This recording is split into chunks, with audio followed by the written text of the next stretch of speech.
Assalamualaikum warahmatullahi wabarakatuh. Kali ini Ustazah akan melanjutkan cara membaca Al-Quran di surah Al-Fatihah. Sebelumnya Ustazah sudah menjelaskan tentang bagaimana cara membaca Al-Quran surah Al-Fatihah ayat pertama. Dan sekarang adalah cara membaca di ayat kedua yang sering kita sebut dengan bacaan hamdalah. Jadi bacaan hamdalah itu adalah salah satu ayat yang ada di surah Al-Fatihah, yaitu ayat kedua. Namun sebelum saya lanjutkan, jangan lupa yang belum subscribe, yang subscribe-nya masih berwarna merah, diklik dulu supaya bisa mengikuti pelajaran dari Ustazah untuk selanjutnya. Terutama materi-materi yang berkaitan dengan bacaan di dalam Al-Quran dan doa-doa dan lain sebagainya, masih banyak lagi. Diikuti ya. Materi kali ini tentang ayat kedua dari surah Al-Fatihah, yaitu yang berbunyi Alhamdulillahi Rabbil Alamin. Ini akan Ustazah jelaskan terlebih dahulu cara membacanya satu persatu, kemudian nama hukum-hukum tajwidnya. Mari kita perhatikan.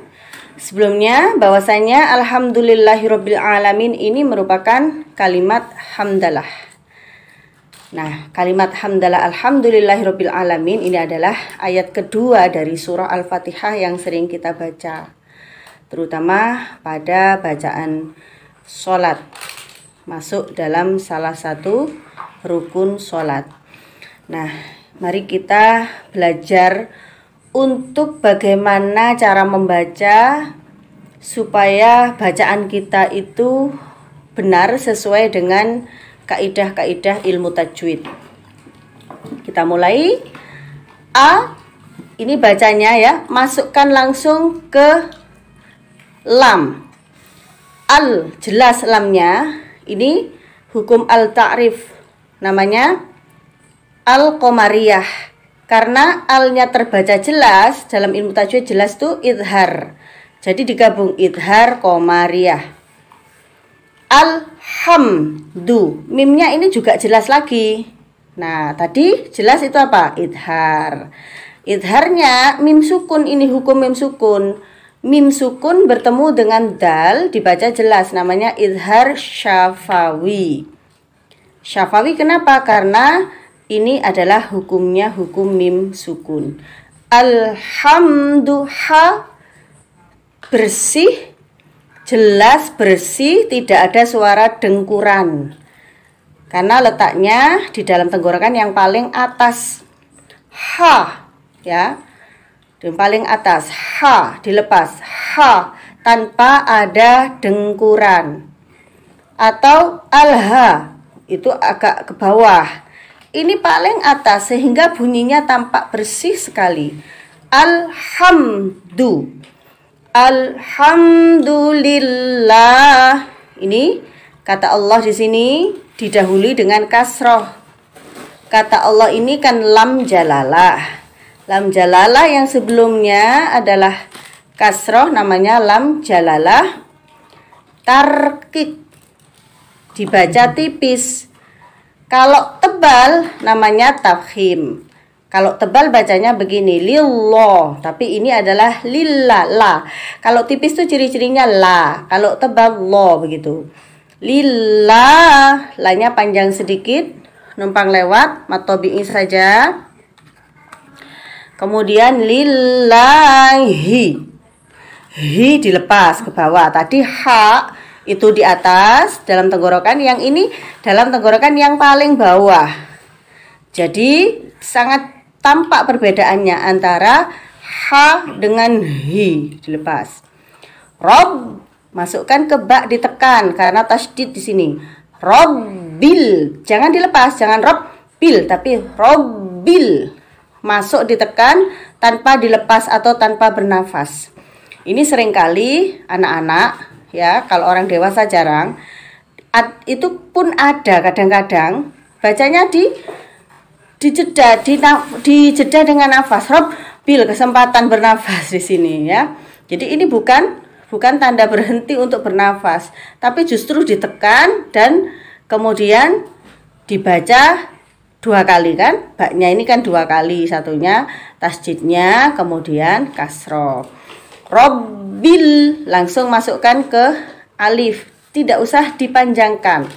Walaupun di sini ada hurufnya. Jadi ketika ada kasroh atau fathah atau dhammah bertemu dengan sukun atau tasydid, maka tidak usah dipanjangkan mengikuti huruf ini, kecuali huruf ini menunjukkan mad lazim. Nanti ada sendiri ya. Ini hukumnya hukum al-ta'rif. Lamnya tampak jelas. Apa tadi yang jelas di sini? Sama kan namanya? Ya, namanya adalah idhar. Jadi ini idhar qamariyah. Sama dengan al tadi. Ini tekan, panjangkan sedikit, numpang lewat saja. Alamin. Sama dengan ini kemarin. Sebelumnya, di video sebelumnya, him, mi, ini sama ini. Ini mat kan? Mi ini kan sudah panjang. Kasroh bertemu ya, fathah ketemu alif, dhammah ketemu waw sukun. Ini namanya mat sudah. Nah, ketemu huruf yang disukun karena waqaf. Kalau kemarin sebelumnya adalah mimnya yang disukun, sekarang nunnya. Nah, makanya pengertiannya adalah ketika ada mat bertemu dengan huruf apapun yang disukun karena waqaf, yang dimatikan karena waqaf, maka dibaca mati. Alamin, boleh panjangnya 2 ketukan, boleh 4 ketukan, boleh 6 ketukan, atau boleh 1 alif, 2 alif, atau 3 alif. Nah, itu adalah cara membaca dan hukum-hukumnya. Mari kita baca secara perlahan. Diawali dengan